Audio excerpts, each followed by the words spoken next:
The Underground Railroad was a path from the southern states to the northern states so the slaves would be free. This means that the Underground Railroad was not actually a railroad. The Underground Railroad was actually a system of tunnels that were used by slaves and the abolitionists who helped them. The people of the Underground Railroad used vocabulary like a railroad. For example, the free states were called freight routes and stops were called stations. The Underground Railroad was mostly in usage before the Civil War. This shows that this act was part of what pushed the Civil War. There were about 100,000 freed slaves through the Underground Railroad. The Underground Railroad helped free a big number of slaves.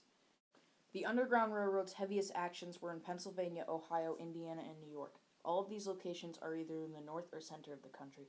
There were lots of abolitionists, including the names of William Still, Levi Coffin, Harriet Tubman, Frederick Douglass, and John Brown. Harriet Tubman, was a former slave. This means that she knows what it feels like to go through the harsh work of being a slave. William Still was also an African American like Tubman. Still was born on October 7, 1871 in New Jersey. Still was the youngest of 18 children, and he taught himself how to read and write.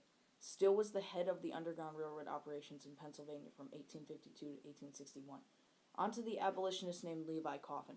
Coffin was born on October 28, 1789 in North Carolina. Another abolitionist by the name of John Brown was also on the Underground Railroad. Brown was born on May 9, 1800. He was born in Torrington, Connecticut. His home in Pennsylvania was a station on the Underground Railroad. Another abolitionist that got involved with the Underground Railroad was a former slave named Frederick Douglass.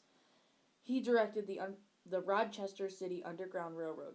Douglass escaped from slavery on September 3, 1838. Frederick Douglass was important to this operation because he was a former slave and knew exactly what these slaves were going through.